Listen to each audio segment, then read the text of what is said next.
ब्रह्ममुरारिसुरार्चितलिङ्गं निर्मलभाषितशोभितलिङ्गं जन्मजदुःखविनाशकलिङ्गं तत्प्रणमामि सदा शिवलिङ्गं। भक्तजनों, हर हर महादेव। सत्यम शिवम सुंदरम श्री शिव महापुराण भाषा तृतीय शत्रुपा संहिता प्रारंभ। पहला अध्याय। शिव जी के 5 अवतार। सौनक जी बोले, हे व्यास जी के शिष्य दया सागर सूत जी, अब आप मुझे शिव जी के अवतारों की कथा सुनाइए जिनके द्वारा सज्जनों का कल्याण प्राप्त हुआ।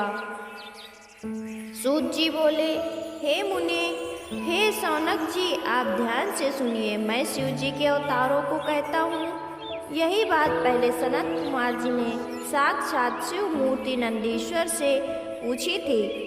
तब नंदीश्वर ने शिव जी को स्मरण कर कहा था कि सर्वव्यापक शंकर जी के आख्यान असंख्य अवतार हैं। उनमें कुछ मैं यथामति कहता हूँ। श्वेत लोहित नामक 19वें कल्प में शिव जी का पहला अघोजात नामक अवतार हुआ। उस कल्प में परब्रह्म का ध्यान करते हुए ब्रह्मा जी की शिखा से श्वेत लोहित कुमार उत्पन्न हुआ।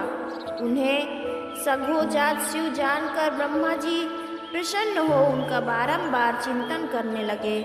उनके इस चिंतन से परब्रह्म स्वरूपी बहुत से कुमार उत्पन्न हुए।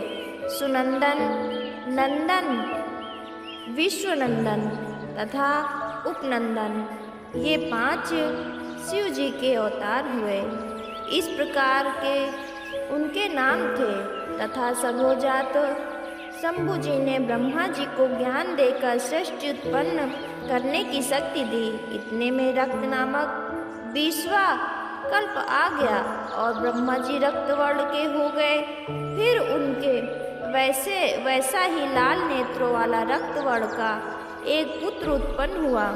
उसको वामदेव नामक शिव जानकर ब्रह्मा जी ने अंजलि बांधकर उनकी स्तुति की। फिर उन लाल वस्त्रधारी को विरज, विवाह, विशक और विश्वभावन नाम के 4 पुत्र उत्पन्न हुए। पश्चात उन वामदेव शंभु ने ब्रह्मा जी को सृष्टि करने की आज्ञा दी। वामदेव का अवतार समाप्त हुआ। पश्चात 21वां पीतावास नामक कल्प आया और भाग्यवान ब्रह्मा जी ने पीला वस्त्र धारण किया तथा पुत्र की कामना की। कामना करते ही एक महातेजस्वी दीर्घ भुजा वाला कुमार उत्पन्न हो गया। उसे भी शिव जी का अवतार जान और शिव गायत्री जपने लगे। फिर तो इसके भी समीप बहुत से दिव्य कुमार प्रकट हुए। यहाँ तक पुरुष अवतार समाप्त हुआ। इसके पश्चात शिव नामक कल्प हुआ और ब्रह्मा जी हजारों वर्ष तक फिर पुत्र की चिंता करते रहे। तब कृष्ण वर्ण के एक तेजस्वी कुमार ने जन्म लिया। इस अघोर और घोर पराक्रमी कृष्ण एवं अद्भुत देवेश को देखकर ब्रह्मा जी प्रणाम करने लगे। फिर प्रियवाणी से उन्होंने उस अवतार की बहुत सी स्तुति की।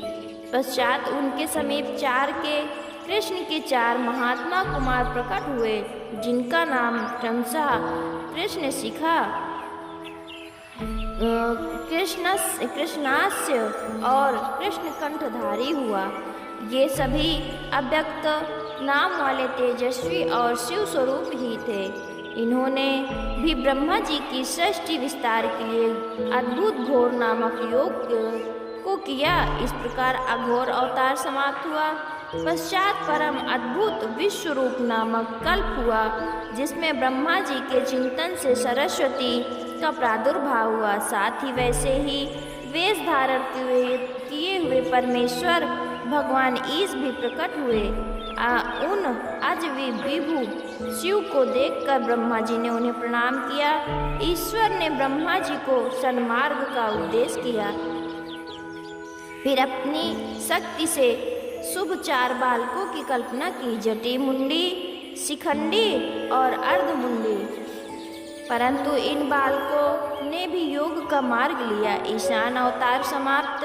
इस प्रकार ईशान पुरुष, अघोर काम संजक और ब्रह्म संजक शिव जी 5 मूर्तियां विख्यात हुई। जो पुरुष यत्न पूर्वक इन मूर्तियों की वंदना करता है तथा जो इस उत्पात को पढ़ता या सुनाता है उसे सब भोगों की प्राप्ति होती है और अंत में परम गति प्राप्त करता है।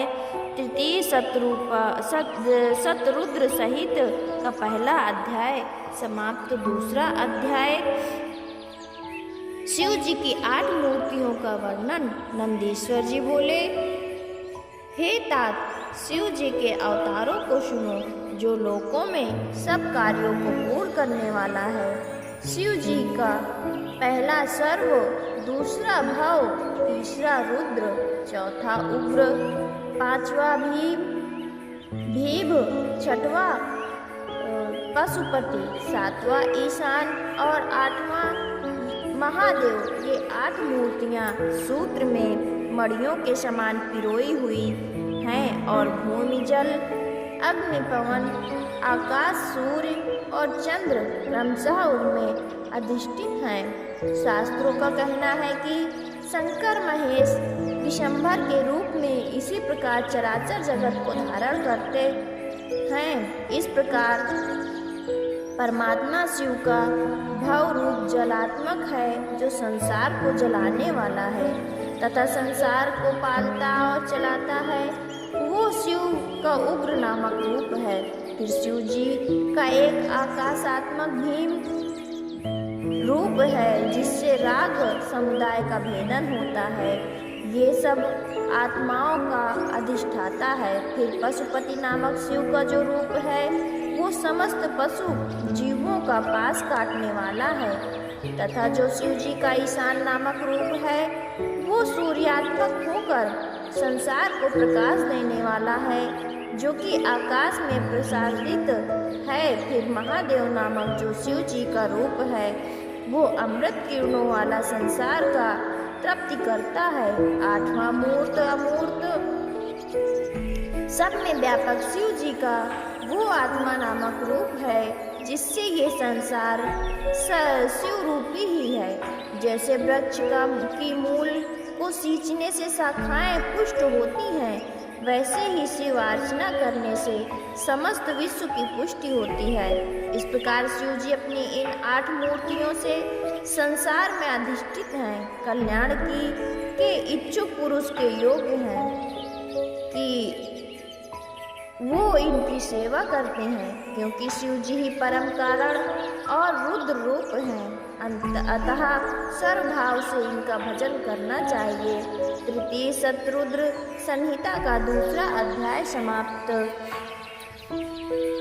तीसरा अध्याय अर्धनारीश्वर शिव का वर्णन। नंदीश्वर बोले, हे तात, सुनो अब शिव जी का अर्धनारीश्वर रूप वर्णन करता हूँ। जब ब्रह्मा जी की रची हुई सृष्टि में विस्तार न आया तो उन्हें बड़ी चिंता हुई। तब उनको चिंतित देख आकाश से ये वाणी हुई कि हे ब्रह्मांड, चिंता ना करो और मैथुनी सृष्टि रचो। जब ब्रह्मा जी ने मैथुनी सृष्टि निर्माण करने का विचार किया परंतु उन्हें तो एकमात्र शिव जी का आधार था और अभी तक शिव जी से स्त्रियों का कुल प्रकट ही नहीं हुआ। इस कारण उन्हें उस कार्य में सफलता ना मिली, किंतु उन्हें ये विश्वास था कि बिना शिव जी के प्रभाव से ये प्रजा ना उत्पन्न होगी। अतः उन्होंने तप करने का विचार किया। निरंतर शिव पार्वती सहित शिव जी का ध्यान से वे शिव शीघ्र ही प्रकट हुए। तब परम शक्ति युक्त शंकर को प्रकट हुआ देखकर ब्रह्मा जी उन्हें दंडवत प्रणाम कर हाथ जोड़कर स्तुति करने लगे। तब देवादिदेव महादेव प्रसन्न हो मेघ के समान इस प्रकार गंभीर वाणी में बोले कि हे वत्स, हे मेरे पुत्र ब्रह्म, हे महाभाग, मैं तत्व से तुम्हारे मनोरथ को जानता हूँ। प्रजा वृद्धि के लिए तुमने अब तक तप किया है, जिससे प्रसन्न हो मैं तुम्हें वर देने आया हूँ। ऐसा कहकर शिव जी ने अपने शरीर के आधे भाग से शिवा देवी को पृथक कर दिया। तब उन परम शक्ति को शिव से पृथक हुआ देख विनीतात्मा ब्रह्मा जी प्रणाम कर उनकी इस प्रकार स्तुति करने लगे। हे शिवे, हे देवी, आपके इन्हीं पति ने मेरी रक्षा की है। परमात्मा शिव जी से ही समस्त सृष्टि का सृजन हुआ है। हे शिवे, मैं बारंबार सब देवताओं को अपने मन में जानता हूँ, परंतु वे मेरी सजित बुद्धि को नहीं धारण करते। इससे अब मैं एक वो महत्वनी सृष्टि रचना चाहता हूँ जो सृजन बुद्धि को प्राप्त होवे, परंतु इसमें नारियों की आवश्यकता है और जिस अत्यंत श्रेष्ठ कुल के लिए मेरी शक्ति काम नहीं देती, क्योंकि सारी शक्तियाँ तो तुम्हारी ही शक्ति से उत्पन्न हुई हैं। इस कारण तुम्हें शक्ति ईश्वरी हो, अतएव मैं तुम पराशक्ति की प्रार्थना करता हूँ। हे शिवे, अब आप मुझे नारी कुल की सृष्टि करने की शक्ति दीजिए। आपको मेरा नमस्कार है। हे वरदेश्वरी, मैं एक और वर तुमसे मांगता हूँ, वो कृपा कर मुझे दीजिए। हे जगन माता, आपको नमस्कार है। हे सर्वज्ञ, हे संसार की माता, हे शिवे, आपकी उन एक ही समर्थ से चराचर संसार की सृष्टि के लिए मेरे पुत्र दक्ष की पुत्री होइए। तब ब्रह्मा की इस याचना को सुनकर देवी परमेश्वरी ने कहा, ऐसा ही हो। ऐसा कहे उन्होंने ब्रह्मा को अपनी शक्ति दी। जगन्मयी शिवा ने तत्काल ही उस शक्ति के भावों के बीच से अपने ही समान एक कांति वाली एक दूसरी ही शक्ति का निर्माण किया। उस शक्ति को देख कृपा सागर लीला बिहारी शिव जी ने हंसकर जगन माता से कहा, हे देवी, तपासीर ब्रह्मा के और भी मनोरथों को सिद्ध करो। शिव जी के वचनों को सिरोधार्य कर ब्रह्मा के वचन से उन्हें दक्ष की पुत्री होना स्वीकार किया और शिव के शरीर में समा गए। सामर्थ्य शिव जी अंतर ध्यान हो गए। उसी दिन संसार में स्त्री का भाग देना निश्चित हुआ। आनंद मग्न ब्रह्मा ने मैथिली सृष्टि आरंभ की। यह अत्यंत श्रेष्ठ शिव जी का आख्यान मैंने तुम्हें कहा, जो